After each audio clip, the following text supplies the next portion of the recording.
चलो दोस्तों, हम आपका स्वागत करते हैं आज रात की प्रार्थना में। और आज मैं आपसे बात करना चाहता हूं कि निराशा से कैसे बाहर निकले।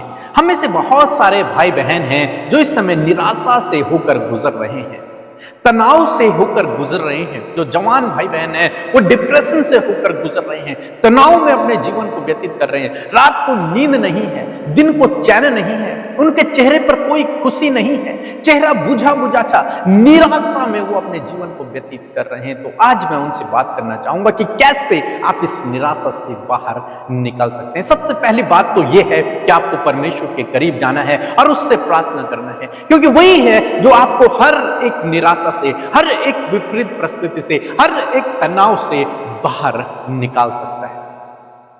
उसके अलावा कोई नहीं है जो आपको इस परिस्थिति से बाहर निकाले। तो ऐसे समय में आपको पहली बात तो यही करनी है कि आपको परमेश्वर की निकटता में जाना है। हालांकि इस समय आपका मन नहीं कर रहा होगा परमेश्वर की निकटता में जाने का, लेकिन फिर भी अपने आप को आप तैयार करें और थोड़ा सा समय निकालें प्रार्थना के लिए और वचन पढ़ने के लिए। उसके सामने अपने आंसुओं को बहाएं जिनको आप समेटे हुए हैं। उन बातों को, उन आंसुओं को परमेश्वर के सम्मुख रखें, उन परिस्थितियों को उसके सम्मुख रखें कि प्रभु मेरे जीवन में ये प्रॉब्लम है, और निश्चय प्रभु आपको उस परिस्थिति से बाहर निकालेगा। निश्चय प्रभु आपको उस तनाव से, उस निराशा से बाहर निकालेगा। बहुत सारे भाई बहन हैं जो तनाव में हैं, निराशा में हैं, जिसके कारण से उन्होंने अपने भविष्य को बर्बाद कर दिया है। वो अपने जीवन में आगे नहीं बढ़ पा रही हैं, मानो वो रुक से गए हैं, एक जगह पर स्थिर से हो गए हैं, वो आगे बढ़ ही नहीं पा रहे हैं। तो आज परमेश्वर का वचन उनसे कहता है कि आपको सबसे पहले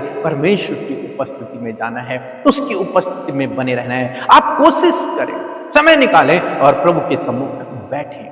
और दूसरी बात हम लोग देखेंगे फिलिप्पियों की किताब उसका 3 अध्याय और 13 पद, जहां पर कुछ इस प्रकार से लिखा है। हे भाइयों, मेरी भावना यह नहीं कि मैं पकड़ चुका हूँ, परंतु केवल यह एक काम करता हूँ कि जो बातें पीछे रह गई हैं उनको भूलकर आगे की बातों की ओर बढ़ता हुआ निशाने की ओर दौड़ा चला जाता हूँ, ताकि वह इनाम पाऊं जिसके लिए परमेश्वर ने मुझे मसीह यीशु में ऊपर बुलाया है। आमीन। दोस्तों, यहाँ प्रेरित पौलुस कहते हैं कि हे भाइयों, मेरी यह भावना नहीं कि मैं पकड़ चुका हूं, बल्कि मैं एक काम करता हूं, और वो काम आपको भी करना है। वो क्या काम है? वो कहता है कि जो बातें रह गई हैं उन्हें मैं भूल कर आगे की ओर, निशाने की ओर दौड़ा चला जाता हूं, जिसके लिए मसीह यीशु ने मुझे बुलाया है, मसीह यीशु ने मुझे चुना है।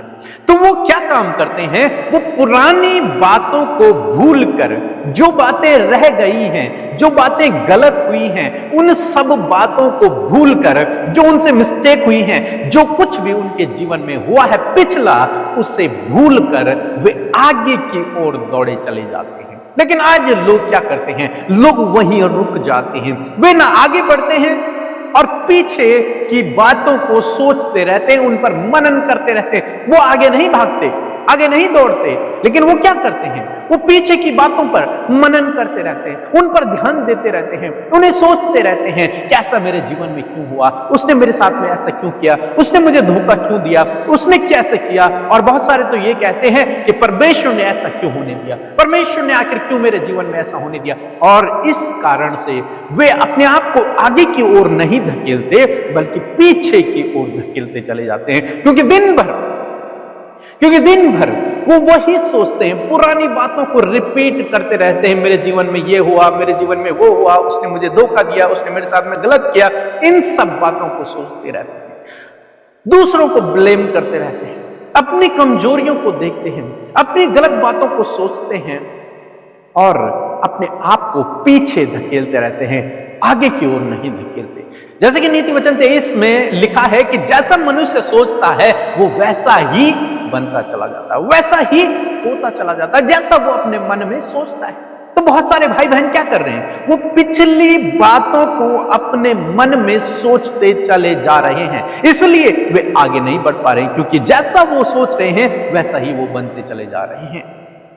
तो क्या करना है आपको उन सब बातों को भूलकर आगे की ओर अपने मन को लगाना है, आगे की ओर दौड़ना है।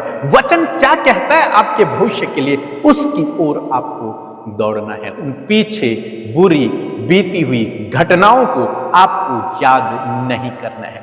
अब चाहे किसी ने आपके विरोध में कितना भी बड़ा गुनाह क्यों न किया हो, चाहे किसी ने आपको कितना ही अधिक धोखा क्यों न दिया हो, कितना ही आपकी हानि की कल्पनाएं क्यों न, कुछ भी किसी ने आपके साथ में किया, उन्हें सब कुछ भूलकर आपको आगे की ओर दौड़ना है, आगे की ओर भागना है। क्यों आगे भागना है? क्योंकि आगे आपके लिए इनाम रखा है, क्योंकि आगे आपके लिए उत्तम भविष्य है, क्योंकि आगे आपके लिए सफलता है, आगे आपके लिए आशीषें हैं, आगे आपके लिए ऐसी बातें परमेश्वर ने संजो कर रखी हैं जो आपने कभी नहीं सोची और जिनके बारे में आपने कभी नहीं सुना। ऐसा परमेश्वर ने आपके लिए उत्तम आशीषें, उत्तम वरदान, उत्तम चीजें परमेश्वर ने आगे भविष्य में आपके लिए रखी हुई हैं, बशर्ते आप पुरानी बातों को भूलकर आगे की ओर दौड़ना शुरू करें। और यदि आप यहीं पर स्थिर रहेंगे तो जो परमेश्वर ने आपके लिए संजो कर रखा है उसे आप पा नहीं पाएंगे, क्योंकि वो भविष्य में है, वो दूर रखा हुआ है। उसके लिए आपको वहां दौड़ना पड़ेगा,